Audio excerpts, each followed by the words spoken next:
भागलपुर गांव का सरपंच गांव में बहने वाली नदी पर एक बांध बनाता है, पर गांव के सरपंच को जो पैसे पुल बनाने के लिए दिए गए थे उन पैसों का पूरा इस्तेमाल ना करके वह उसमें से आधा पैसा ही पुल बनाने में लगाता है और बाकी का आधा पैसा खुद खा जाता है, जिसके परिणाम स्वरूप वह पुल उसमें सही मटेरियल ना लगाने की वजह से कमजोर बन जाता है। जब उस पुल का निरीक्षण करने के लिए इंजीनियर वहां आता है तो सरपंच उसे रिश्वत लेने के लिए कहता है।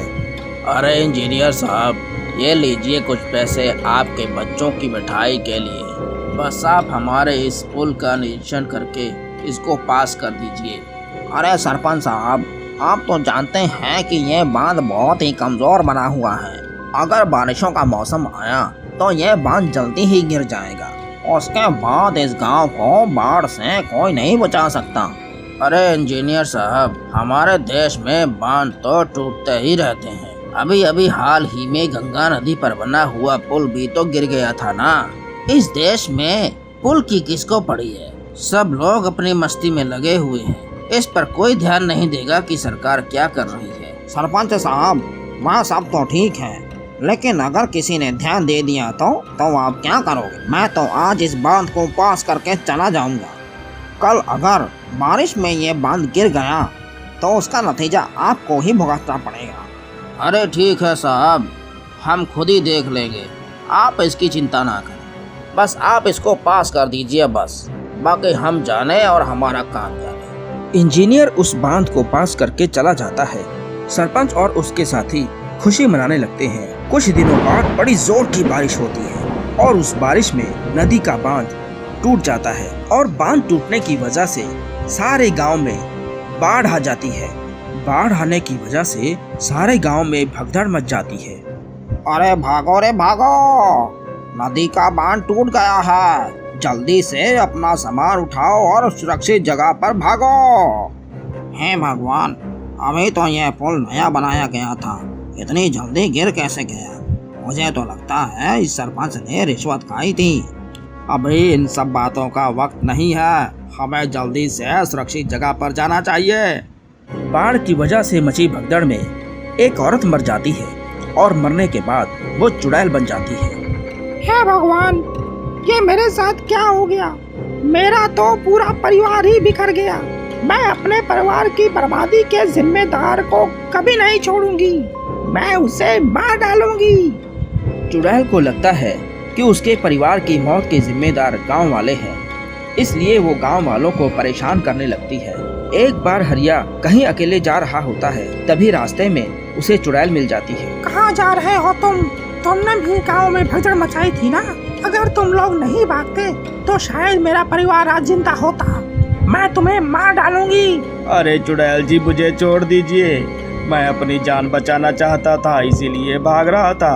अगर मैं रुकता तो बाढ़ में डूबकर मर जाता ना। यह गांव भी तो तुम्हारा परिवार है ना, तो तुम लोगों ने मेरी मदद क्यों नहीं की? आज मैं तुम्हें मार डालूंगी ताकि मुझे और मेरे परिवार को शांति मिल सके। इतना कहकर चुड़ैल हरिया को मार डालती है। इसी तरह गांव के और भी लोगों को वो मार डालती है। गांव वाले इस अचानक आई मुसीबत से बहुत परेशान थे। एक दिन गांव वाले आपस में बात कर रहे होते हैं। अरे ये नई मुसीबत कहाँ से आ गई? इस चुड़ैल ने तो गांव के कई लोगों को मार डाला है। अरे भैया, अभी तो इस बाढ़ की मुसीबत से बाहर निकले हैं और अब इस चुड़ैल से कैसे पीछा छुड़ाएं?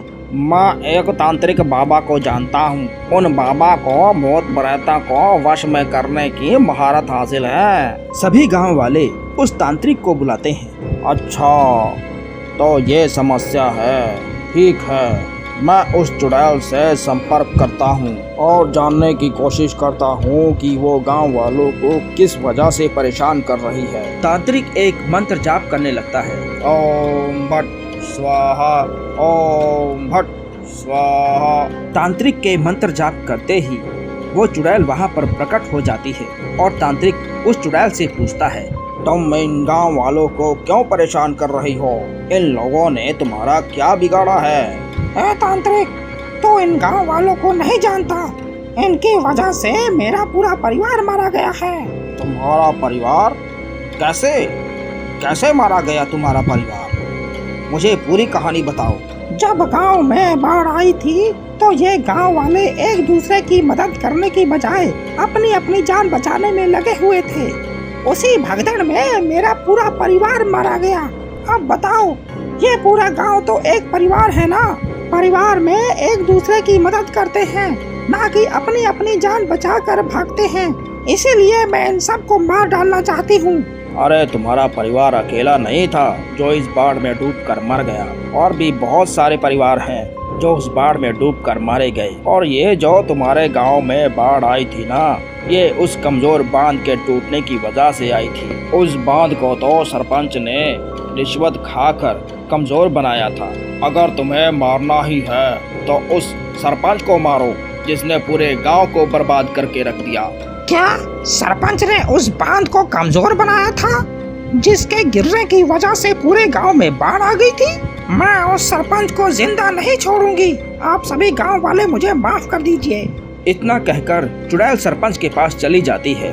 सरपंच मजे के साथ अपने घर में अपनी पत्नी के साथ बैठा था। अरे ओ भाग्यवान, आज शाम को क्या बना रही हो? जी आप ही बताइए, आज शाम को आप क्या खाएंगे?